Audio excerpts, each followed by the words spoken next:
Keltek Beheaded Strong Ale.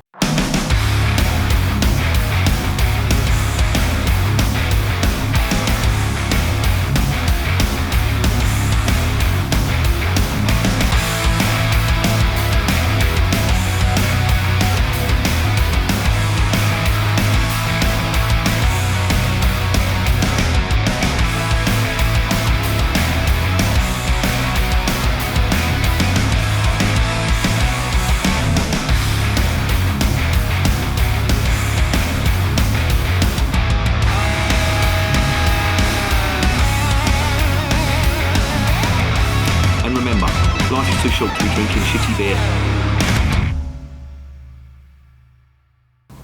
Welcome to another edition of Bands, Bikes and Booze Reviews.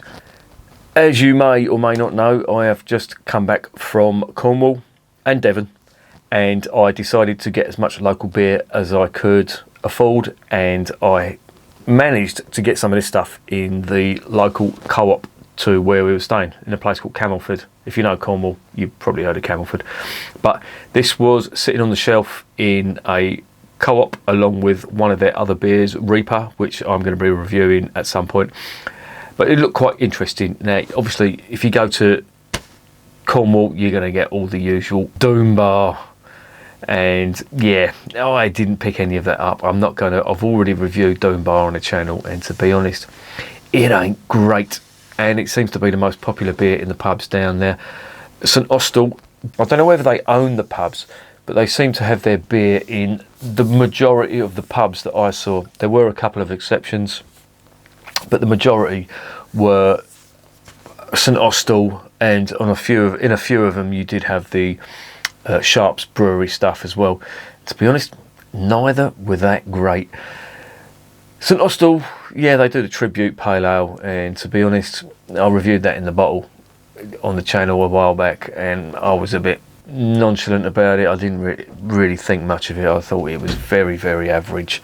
I really don't see what the fuss is about it, and I tried it on the cask as well. It didn't do anything for me. It was, how can I put this politely? It was a palate cleanser. It didn't stand out as being amazing. It was just very, very average. I don't get the furrow around it, and that is their flagship beer.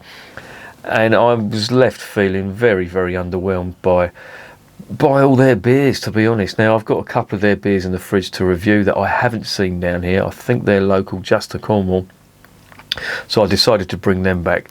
But I don't know. I just think it's a very, very average beer.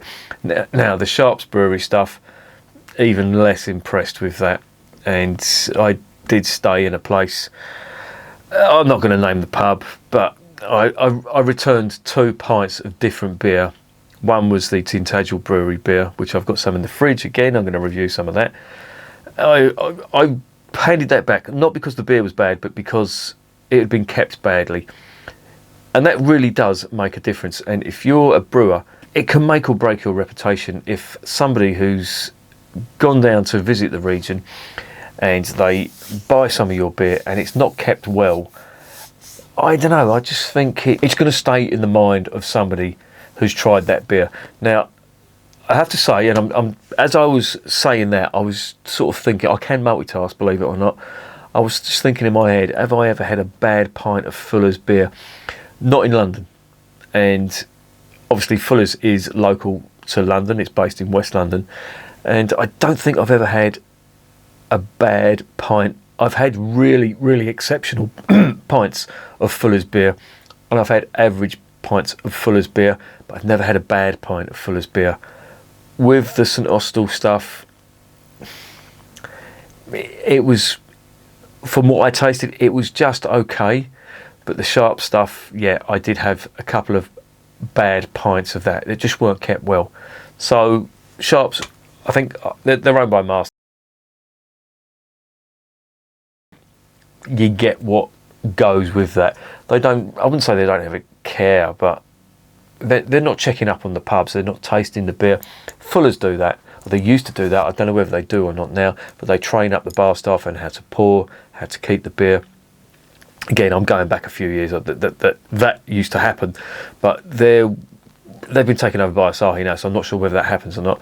St Austell, from what I've tasted down there, it was all okay. There was no bad pints. I never handed anything back, but I just thought, yeah, not great beer.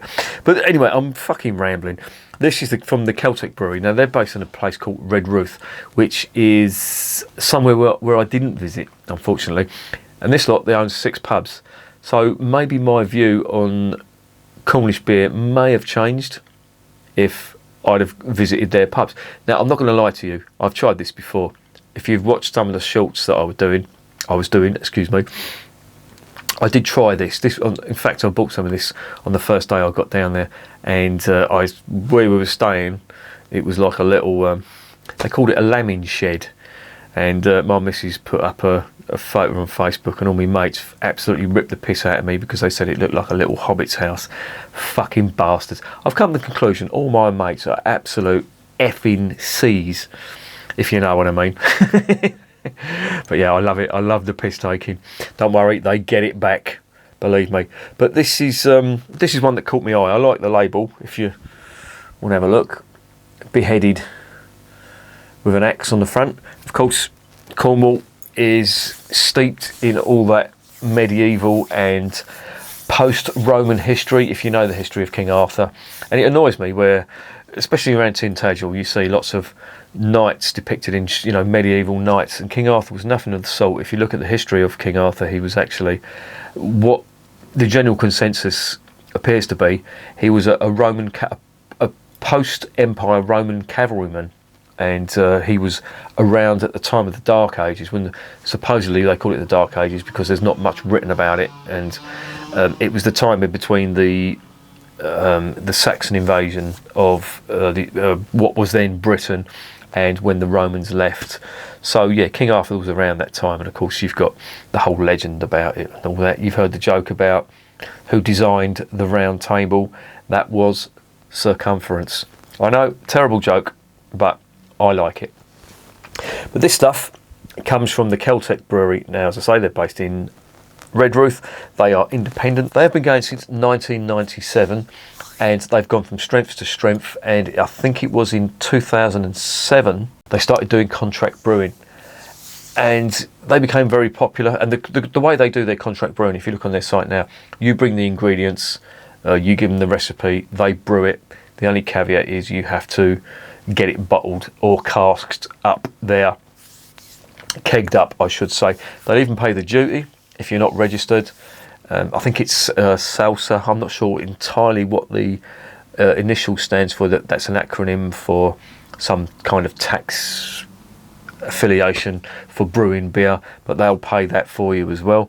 And they do a fair bit of contract brewing. They also sell wine on their website. For fuck's sake, stop doing it. Luckily, they don't make wine down there. I think it's all Italian and French stuff that they're selling. Thankfully, the disease hasn't infected. Well, it hasn't got the climate for it, to be honest.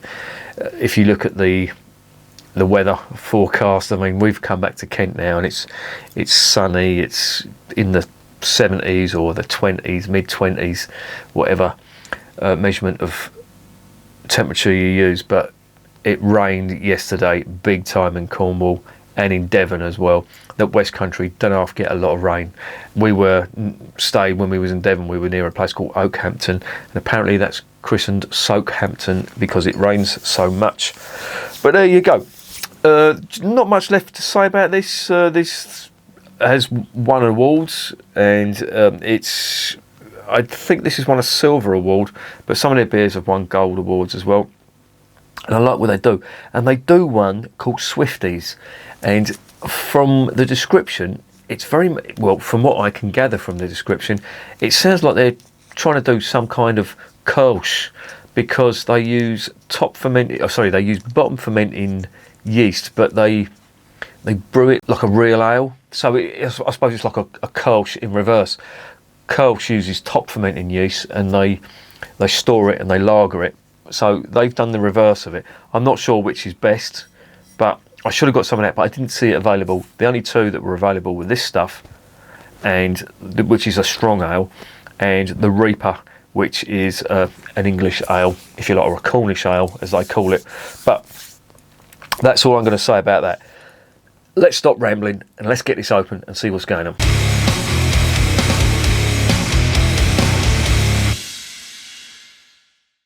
Right, 500ml bottle, 7.5%, so this is strong, and as they say, a strong ale. And it's got some gumph on the back. It's in the Cornish language. Keltek means Celtic. Surprise, surprise. A little bit of etymology here. They spelled Keltek. If you look on there, it's Keltk. Now, in Ireland or in Irish, there is no K in the alphabet. Everything is C. So obviously, the Cornish language uses K. I mean, they're all linked apparently. I think the Cornish language shares a lot with the Welsh language. If you hear the two, and I have heard the two spoken, and they do sound quite similar, but it is effectively an ancient British language which is sadly dying out. Not so much the Welsh, it's quite prevalent in the north of Wales, but in Cornwall there's not too many speakers, which I think is a real shame. But there you go. Let's get on with it. In the Cornish language, Keltek means Celtic, the name associated with the inhabitants of Cornwall during the age of King Arthur. Of course, and the myth that really winds me up, they call the English Anglo-Saxon. I wouldn't do that. There was just as many Celts and Britons around at the time of the Saxons and the Vikings as well, which survived. So it really is, you really shouldn't be classing the English as Anglo-Saxons. They're not. They're a mishmash of Celts, Britons, Vikings, yes, Anglo-Saxons, Jutes or Utes as they're called from Denmark, and Angles as well. Obviously Anglesey, I think, has got something to do with that, where they settled there. But it's a complete and utter mishmash, and I'm just talking about England and Wales now. And then you've got the Scots, which are again Viking, Pictish, and all the other tribes that have gone there as well. So the United Kingdom really is a mishmash of various different tribes and races. But there you go. In the Cornish language, Celtic means Celtic, the name ascribed to the inhabitants of Cornwall during the age of King Arthur. Cornish folklore from the early 1700s tells of a time during Arthur's reign when a two-headed giant named Thunderdell terrorised the people of Cornwall. A farmer's son named Jack, who had been knighted by Arthur for heroic deeds, cunningly deceived the giant and trapped him in a moat, where Jack beheaded him and thus ended his tyranny. If only they could do that with the Conservatives. But there you go. I'm not advocating beheading Boris Johnson. I will say that. Seba Southwest Beer Champion. So that's the medal that it's won. It won a bronze medal. I'm not going to lie to you. I have tried this before, but I'm going to reserve judgment. I'm going to try it in a controlled environment. I tried it in the pouring rain when I was in Cornwall. What did they say about it? Beheaded, our strongest ale, dark and deceptive, with a smooth, slightly sweet first impression and none of the alcoholic twang often associated with strong beers. I'll have something to say about that in a minute. Its complex, indulgent flavour is legendary. Alcohol 7.5%, 500ml. At Keltek Brewery, we brew our beers by hand with care and craftsmanship using the finest whole hop flowers, British malts and hand-pitched yeast. Brewed in Cornwall, blah blah blah, in Redruth. Ingredients: water, malted barley, wheat, hops and yeast. No brew sheet, unfortunately. These breweries don't give you a clue of what hops they put in there. Now, where they said none of the alcoholic taste, obviously they're talking about ethanol. At 7.5%, you would expect some of that. They're saying there's no trace of it. I beg to differ, because on the bottle that I tried, I did get some of that, and it was quite big. However, it could have been a one-off. I don't know. I don't think it's a bad thing, to be honest. I love it in Belgian beers. I love this. I love the taste of ethanol in the morning. No, I fucking don't. That's not true. But I do like the taste of ethanol in a beer, in a strong beer. Now, that may put some people off. And if you've got sugar in there as well, some people may call that a treacly type flavour. I don't do that. I embrace that if it's done properly. Now, most of the people that say that, they do say that about these strong beers like Carlsberg Special Brew and Tennant's and stuff like that.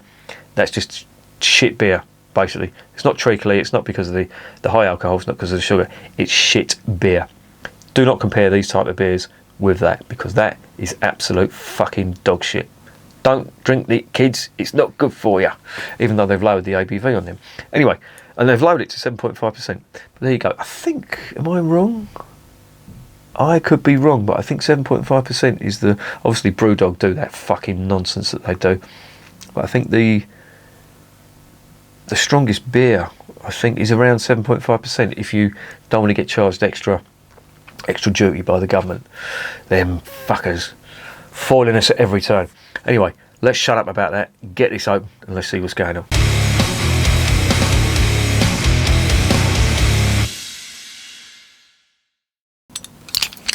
Right, pick this up in a co-op along with the other Reaper stuff. Cap is just plain blue, nothing to see there. Metallic blue colour. Let's get this into ye olde glass. I've just had the Black Tor Raven Best Bitter, which I really liked. That was a good beer.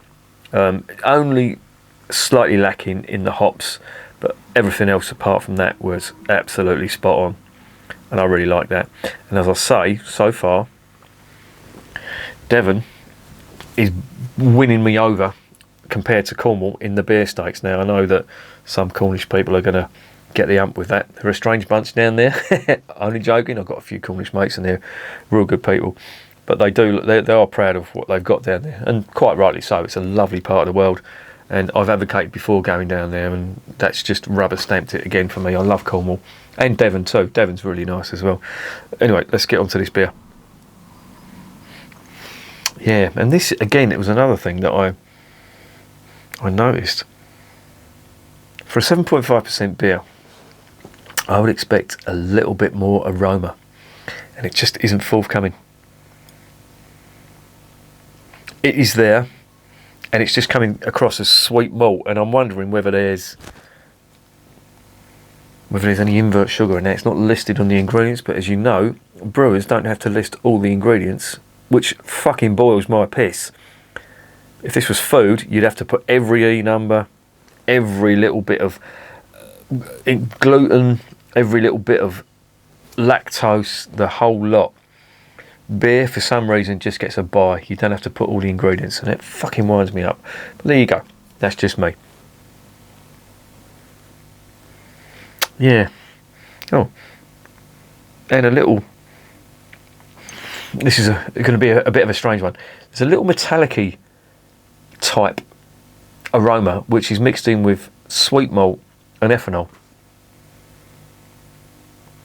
But it's not big. But I am getting the ethanol on it, which they say there is no trace of. There it is. It's a dark amber, very similar to the Black Tor Bitter. It's not bottle conditioned. It is clear. And there just isn't any aroma. There is aroma, I lie. I'm being a bit harsh there. It's just not big aroma. It's certainly not as big as the 4.2 Black Tor Bitter. The Raven Bitter, I should say. Okay, well, let's get it down the hatch and shut up about the aroma.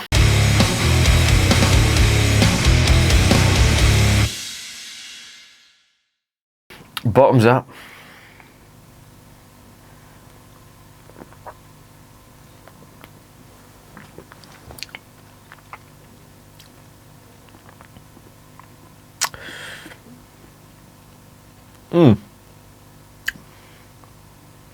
It's got late finish on that. Now, before, as I said, I was getting a lot of the ethanol on that. However, I think that may have been a little bit warm. That's come out of the fridge, and that is now the perfect temperature. That is cellar temperature. And I'm not getting that ethanol. So I take back what I said, because on the last bottle, I think that was a little bit too warm. And I did get quite a bit of ethanol on that. Not getting that at the moment. I'm going to dive in again.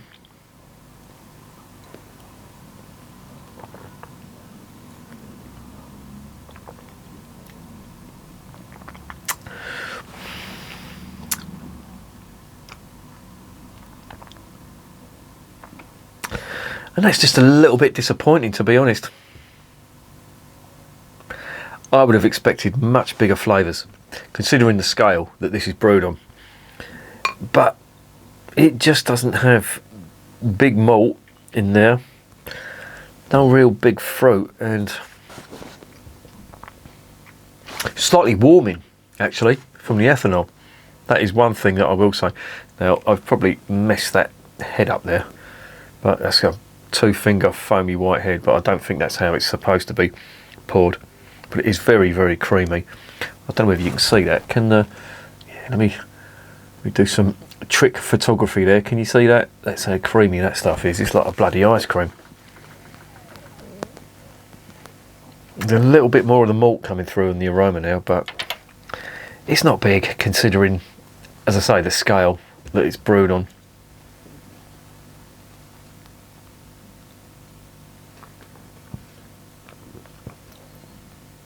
Mouthfeel is nice,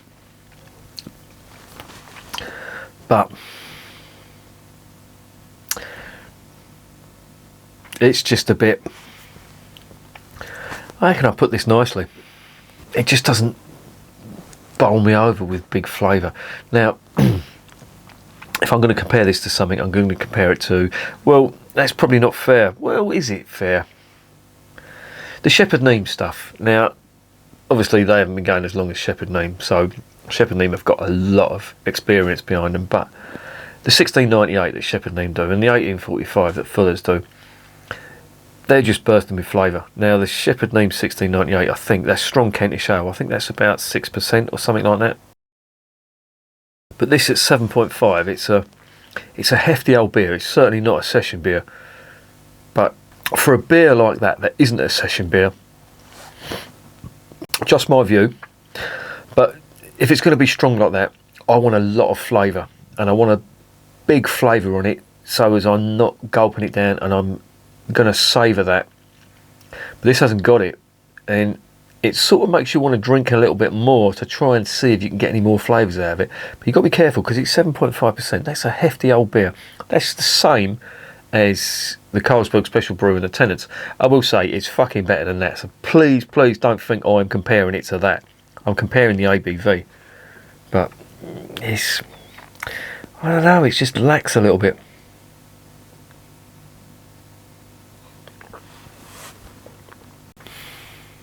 I really want to say nice things about it, but the flavour, it's not as bad as a Marston's beer, which is, it's fucking, Marston's are fucking unique in brewing beer that just doesn't taste of anything.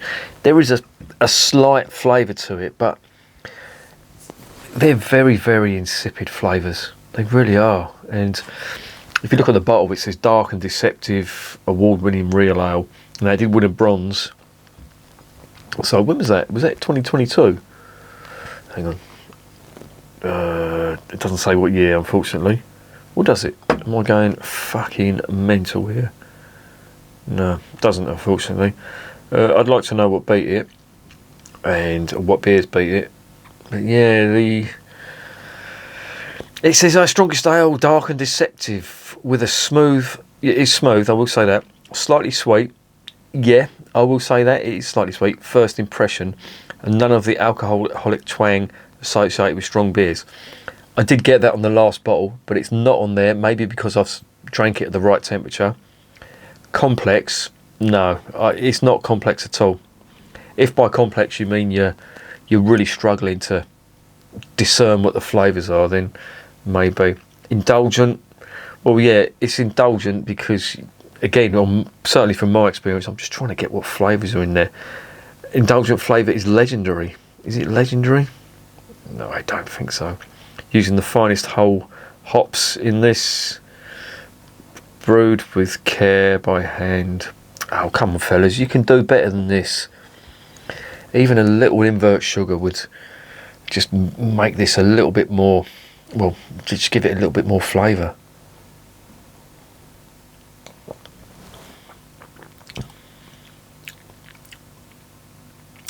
There is, I will say, I'm really struggling to get these flavours, but they are there. There is a caramel malt overtone on that. It's not big, but if you put your mind to it, you can taste it. The ethanol, no, they have done a good job on this particular bottle.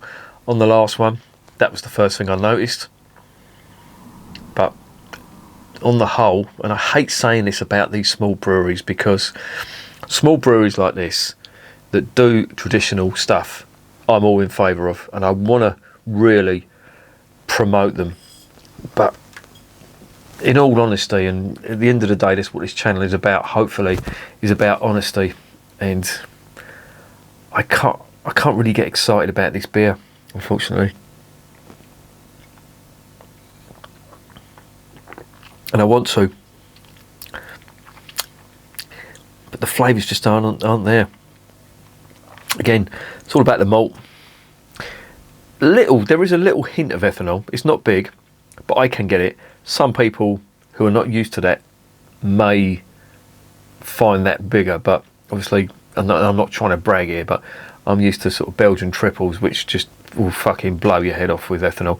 I've even had some Belgian triples where even on the aroma it's gone up your nose and you sort of reel back. That's combined with the spices in the beer as well, but this stuff, I wanted it to be really good, and unfortunately it's just, for me, it's just lacking in flavour. And I will go out on a limb here, and well, I won't go out on a limb here, this is my perception. The Devon Black Tor Raven Best Bitter was better than this, and it shouldn't be. This is a strong ale, and by strong ale I know they're talking about ABV, but with English strong ales I also factor into that. This is just me, it's not, maybe not what other people will perceive, but for me English strong ale has to be strong in ABV and strong in flavour as well. This is strong in ABV, but it's just not strong in the flavour, unfortunately. And I really want to help, not help them, but I want to like this beer, but the flavours are just letting it down, unfortunately.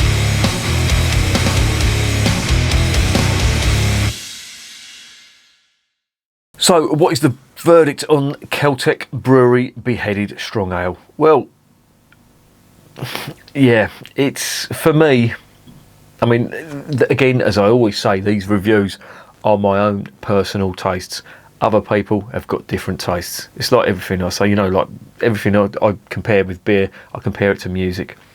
Everybody has different tastes, and what I like, other people may not like, and what other people like, I may not like. So this is, again, just my opinion. If I had to sum up this in one phrase, I would say a little bit of a letdown. And the reason is, I love the label. I love the fact it's a strong ale. It's traditionally Cornish. I mean, the heritage on this is great, and they're trying to brew in the English traditional sense, but it's just lacking in flavour, in my opinion. Now, other people may try this and say, what the hell are you talking about? But I genuinely think that beers that call themselves, English beers that call themselves strong ale, should be strong in ABV and strong in flavour as well.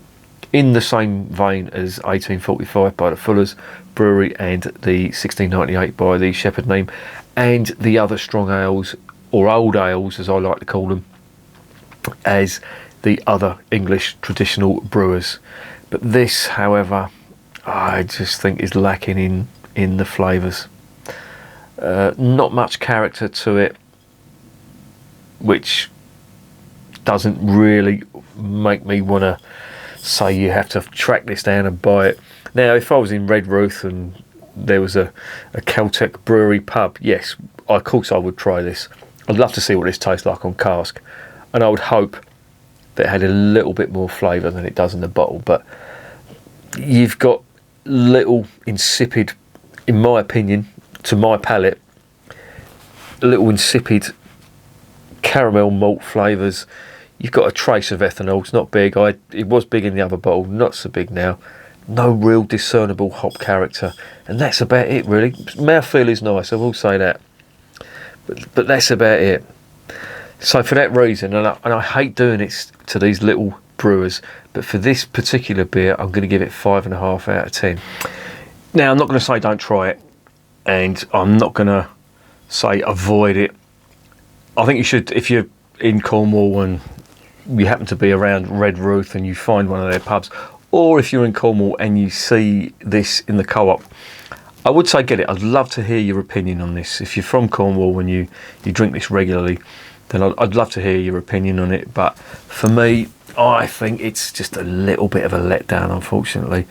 And as I say, 5.5 is all I'm going to give it, because I expected more, and I would expect more considering the scale that it's brewed on. So yeah, 5.5, and I can't do better than that. And remember, beer is working class champagne.